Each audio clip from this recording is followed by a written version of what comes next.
¿Cómo están? Continuamos con teoría cinética molecular.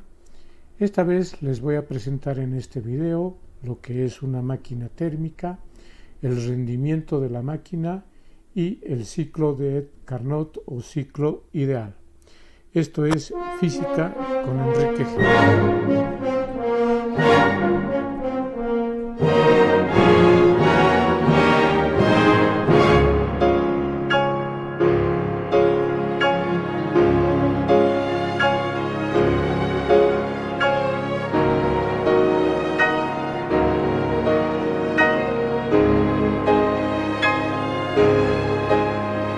Máquina térmica. Tenemos aquí la gráfica, el croquis de una máquina térmica que usualmente ha sido conocida como máquina de vapor. Se la conoce como máquina de vapor porque funciona con vapor de agua. Este es el fogón que calienta el caldero donde hay agua en estado líquido, y una vez que llega a la temperatura de ebullición se genera una gran cantidad de vapor que, como es un recipiente totalmente cerrado, herméticamente cerrado, entonces se ejerce una gran presión que sale por esta tubería y entra al cilindro donde hay un pistón. Como hay una gran presión, entonces es capaz de mover este pistón hasta el extremo derecho, y él mismo, a través de esta biela, hace que gire la rueda 180 grados desde su posición más extrema izquierda hasta su posición más extrema derecha del pistón. Entonces, una vez que gira esos 180 grados, cuando el pistón está en el extremo derecho y la biela esté en este punto, entonces la rueda es la que ya por inercia empieza a empujar al pistón, y el pistón va a ir hacia su posición extrema izquierda. Es en ese momento donde la válvula de entrada de vapor se cierra y más bien se abre la válvula de salida para que el gas que estaba aquí pueda salir hacia un serpentín de condensación que está dentro de un cilindro que se llama cilindro de refrigeración, que contiene agua fría.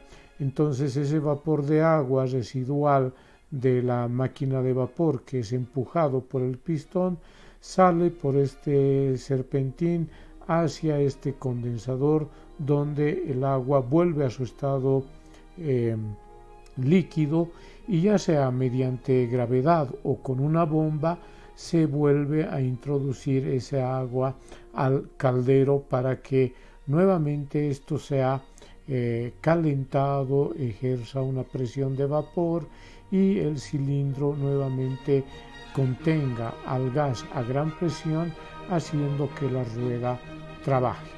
En la mitad de la carrera el gas hace que la rueda trabaje, y en la otra mitad la inercia de la rueda hace que el pistón se mueva hacia la izquierda, es decir, la rueda proporciona trabajo al pistón.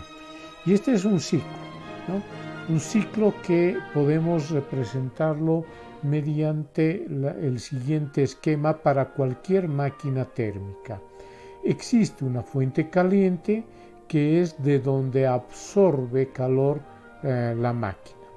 En este caso, la máquina absorbe calor del carbón que es quemado en el fogón, y eso hace que se caliente el agua, ejerza presión, etcétera, etcétera.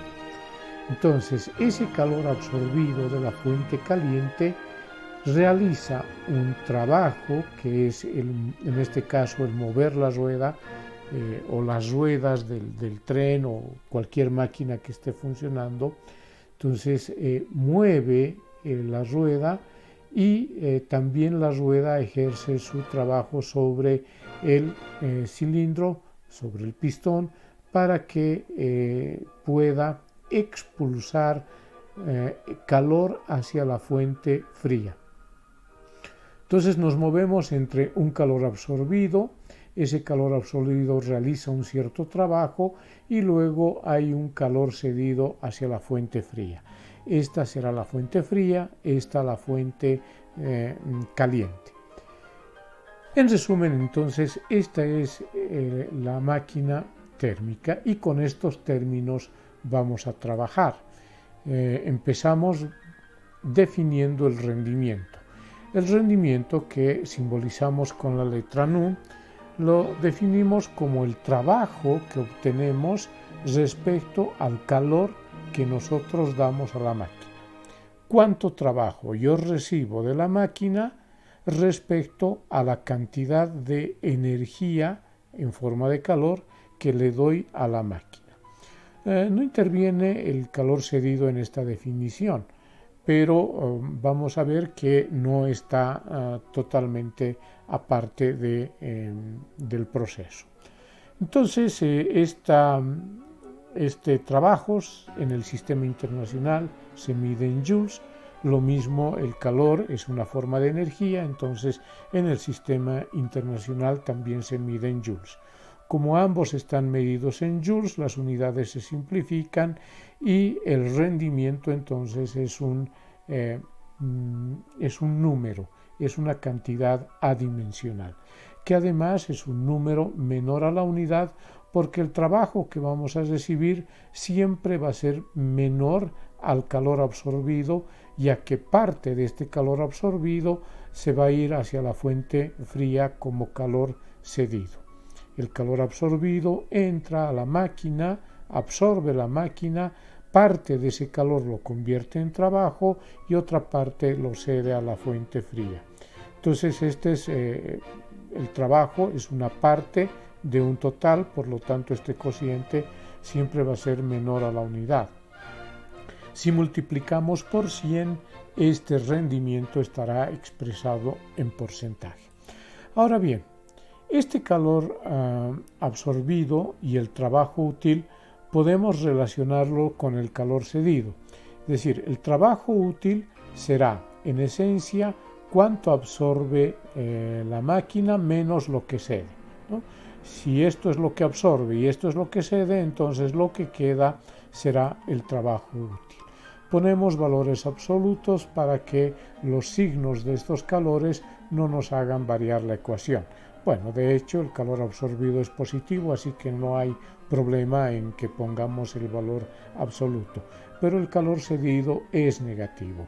Entonces ponemos el valor absoluto para que podamos restar dos cantidades que van a ser positivas y nos va a dar el trabajo útil.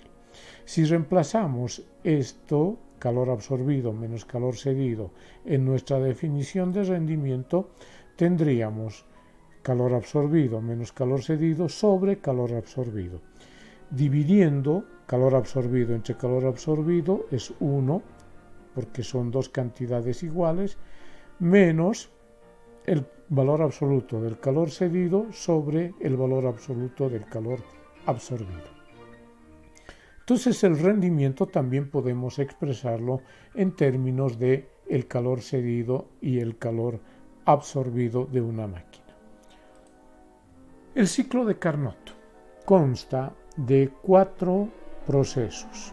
2 de ellos son isotérmicos y 2 adiabáticos que están intercalados. Isotérmico, adiabático, isotérmico y adiabático. El área sombreada de verde en esta gráfica es el trabajo realizado por el ciclo, es decir, es como el trabajo útil.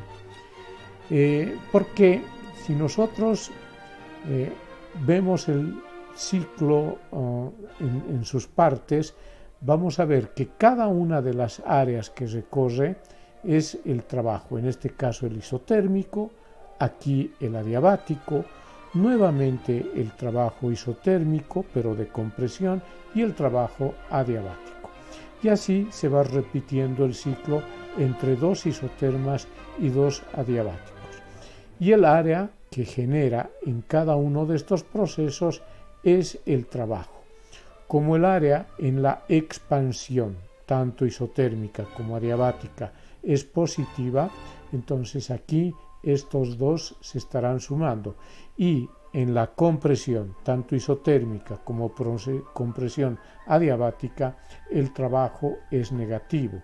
Por lo tanto, estas áreas que se generan aquí tendrán que restarse a las que hemos añadido para tener el trabajo del ciclo total.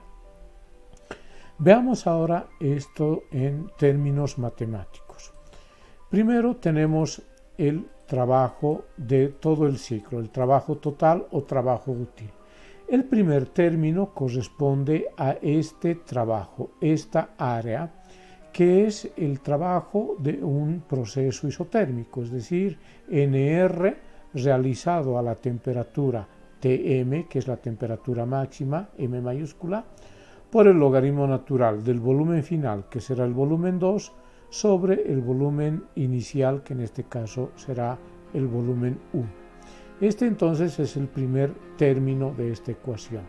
El segundo término de esta ecuación está completada por esta área, que es el trabajo adiabático, que es igual al negativo de la energía interna, es decir, 1 sobre gamma menos 1, NR, temperatura mínima, la temperatura final, que es la mínima, menos la temperatura inicial, que es la máxima. Entonces, este es el trabajo en el proceso adiabático. Fíjense que aquí hay un menos, parecería que esta área se estuviera restando, pero no, porque aquí estamos restando la temperatura mínima, es decir, un valor menor de un valor mayor. Entonces, esta resta es negativa y con este negativo nos va a dar positivo.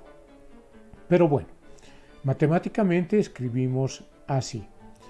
A eso añadimos el tercer proceso, que es el isotérmico, es decir, es un proceso en el cual la temperatura mantiene constante a el ritmo de la temperatura mínima. Por eso escribimos NR, temperatura mínima, logaritmo natural. El volumen final, volumen 4, dividido entre el volumen inicial, que en este caso es el volumen 3. Nuevamente, aquí este signo parecería que estaríamos sumando, pero aquí estamos en el logaritmo natural de una cantidad menor a la unidad, por lo tanto este logaritmo natural va a ser negativo. Entonces esta área legalmente aquí se estaría restando. Y finalmente tenemos el proceso adiabático, es decir, el cuarto proceso en el cual el área que recorre es esta que está graficada, y como es un proceso adiabático, delta Q es 0, así que el trabajo es igual a menos la energía interna, ¿no? Y aquí sí está restándose porque estoy restando la temperatura máxima, que es la temperatura final en este proceso, menos la temperatura mínima, que es la temperatura inicial en este proceso. Bien, veamos ahora algunas cuestiones matemáticas en esta ecuación. Primero, 1 sobre gamma menos 1 NR, 1 sobre gamma menos 1 NR. Podemos factorizar eso en el segundo y cuarto término y nos queda, este es el primer término, este es el tercer término, que lo escribo aquí, y entre el segundo y el cuarto término estoy factorizando menos 1 sobre gamma menos 1 NR. Me queda T mínima menos T máxima, y aquí T máxima menos T mínima. Este paréntesis, se anulan temperaturas mínimas y se anulan temperaturas máximas, nos da 0, por lo tanto todo este término es 0, quedándome solamente estos dos términos para el trabajo total. Ahora vamos a hacer una relación entre volumen 2, volumen 1 y volumen 4, volumen 3. Para eso vamos a usar los procesos adiabáticos. Es decir, la temperatura por el volumen a la gamma menos 1 es una constante. Eso significa que temperatura por volumen a la gamma menos 1 en un punto es igual a la temperatura volumen a la gamma menos 1 en otro punto. Entonces aquí en este adiabático yo tengo la temperatura máxima, volumen 2 elevado a la gamma menos 1, igual en este punto, temperatura mínima, volumen 3 elevado a la gamma menos 1. Ahora, en este proceso adiabático tenemos temperatura mínima, este punto, temperatura mínima, volumen 4 elevado a la gamma menos 1, y en este otro punto, temperatura máxima y volumen 1 elevado a la gamma menos 1. Como lo que queremos obtener es una relación de volumen 4 sobre volumen 3 en función del volumen 2 sobre volumen 1, entonces voy a dividir esta que tiene volumen 4 entre esta ecuación que tiene el volumen 3. Divido estas dos ecuaciones y me queda temperatura mínima, volumen 4 a la gamma menos 1, dividido entre temperatura mínima, volumen 3 a la gamma menos 1. Y en el otro miembro, los otros miembros de estas ecuaciones. Temperatura máxima, volumen 1 a la gamma menos 1, sobre temperatura máxima, volumen 2 a la gamma menos 1. Se simplifican las temperaturas mínimas y aquí las temperaturas máximas, y me queda volumen 4 sobre volumen 3, volumen 1 sobre volumen 2, todos estos volúmenes elevado a la gamma menos 1, así que también podemos simplificar ese gamma menos 1, quedándome finalmente volumen 4 sobre volumen 3 y debería quedarme volumen 1 sobre volumen 2. Pero como yo quiero comparar con este, voy a escribir como volumen 2 sobre volumen 1 elevado a la menos 1 para no alterar este cociente de acá. Esto entonces ya me da pie a poder reemplazar y tengo nRT, temperatura máxima, logaritmo natural de volumen 2 sobre volumen 1, más, aquí aparece un menos, enseguida explicamos el por qué, nRT mínima y volumen 4 sobre volumen 3. En vez de volumen 4 sobre volumen 3, escribo volumen 2 dividido entre volumen 1 elevado a la menos 1. Pero como es un exponente de un término que está dentro de un logaritmo, entonces ese exponente que es a la menos 1 sale como factor y me queda el signo menos. Por eso se cambia este más a menos. Y esto me permite ahora factorizar n, r y logaritmo natural de volumen 2 sobre volumen 1.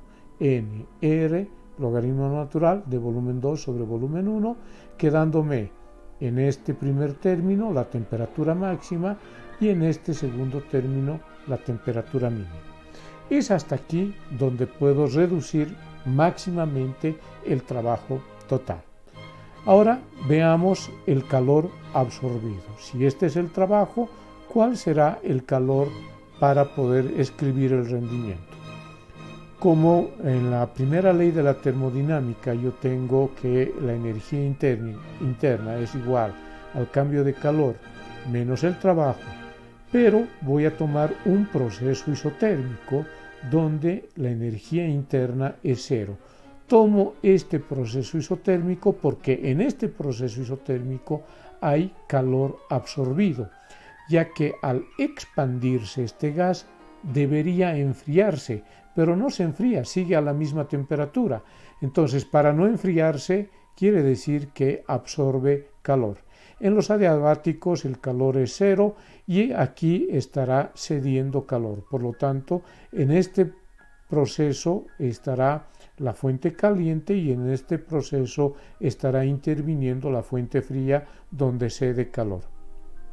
Bien, nos interesa aquí el calor absorbido en este proceso isotérmico. Como decíamos, el cambio de energía interna es cero, por lo tanto, el calor es igual al trabajo, el calor absorbido es igual al trabajo en este proceso. Y el trabajo en este proceso está dado por esta ecuación, el primer término de esta ecuación. Entonces será NR, temperatura máxima, por el logaritmo natural de volumen 2 sobre volumen 1. Fíjense que ahora yo tengo el trabajo total y el calor absorbido en términos de NR y el logaritmo de volumen 2 sobre volumen 1. Esto me va a servir muchísimo para escribir el rendimiento. Esto lo escribimos mediante la definición que hemos hecho. Aquí tengo el trabajo que he obtenido, el trabajo útil o trabajo total. Aquí tengo el calor absorbido que hemos obtenido. Entonces, en el rendimiento será el trabajo útil o total dividido entre el calor absorbido, el total del ciclo, ¿no? Entonces tendríamos este término, NR, logaritmo natural de volumen 2 sobre volumen 1, temperatura máxima menos temperatura mínima, dividido entre NR, temperatura máxima, logaritmo natural de volumen 2 sobre volumen 1. Esto es interesante porque se simplifican los logaritmos naturales, se simplifica n, también se simplifica r, quedándome finalmente la temperatura máxima menos la mínima dividida entre la temperatura máxima. Es decir, el rendimiento de un ciclo de Carnot, solo de un ciclo de Carnot, el ciclo teórico, ¿no?, de Carnot, puedo calcularlo simplemente con las temperaturas de la fuente caliente y de la fuente fría. Dividiendo esto me queda 1 menos temperatura mínima sobre temperatura máxima. Este es el rendimiento para el ciclo de Carnot o ciclo ideal. Este rendimiento nosotros aplicamos a cualquier ciclo cuando nos pidan rendimiento ideal. Entonces en ese ciclo vemos cuál es la temperatura máxima y cuál es la temperatura mínima y vamos a sacar el rendimiento ideal. Es decir, aquí les digo para cualquier ciclo, pero parecería que me estuviera contradiciendo. Es decir, les digo que esta ecuación es para el ciclo de Carnot, pero es un ciclo ideal, es una máquina ideal. Entonces, cualquier máquina funciona con 3, 4, 5 ciclos, etcétera, con un ciclo, de 3, 4 o 5 procesos, ¿no?, que no siempre son los isotérmicos y adiabáticos, ¿no? Puede ser un proceso isobárico, adiabático, otro isobárico y un isotérmico, en fin, ¿no? Entonces, ese ciclo tiene su propio rendimiento, pero hay una temperatura máxima, que es la temperatura de la fuente caliente, y también tiene una temperatura mínima, que será la temperatura de la fuente fría. Entonces, con esos dos valores calculamos el rendimiento ideal de ese ciclo. Es decir, ¿qué pasaría si tuviéramos un ciclo de Carnot en vez de ese ciclo? Por eso es que se llama un rendimiento ideal. Bien, vamos a ver ahora una relación entre calor y temperatura. Habíamos definido el rendimiento en términos del calor cedido y absorbido, y también el rendimiento ideal en términos de temperatura mínima y máxima. Si igualamos estos dos rendimientos, me queda 1 menos calor cedido o absorbido igual a 1 menos temperatura mínima sobre temperatura máxima. El 1 se simplifica, también el signo menos, me queda calor cedido sobre absorbido igual a temperatura mínima sobre temperatura máxima, que podemos reordenarlo como calor absorbido sobre temperatura máxima igual a calor cedido sobre temperatura mínima, es decir, cuánto de calor se absorbe y a qué temperatura de la fuente caliente, cuánto de calor se cede y a qué temperatura es cedido ese calor de la fuente fría. Muchísimas gracias por su tiempo. Eso es todo por este video. Vamos a continuar con más videos y problemas acerca de este tema. Hasta pronto.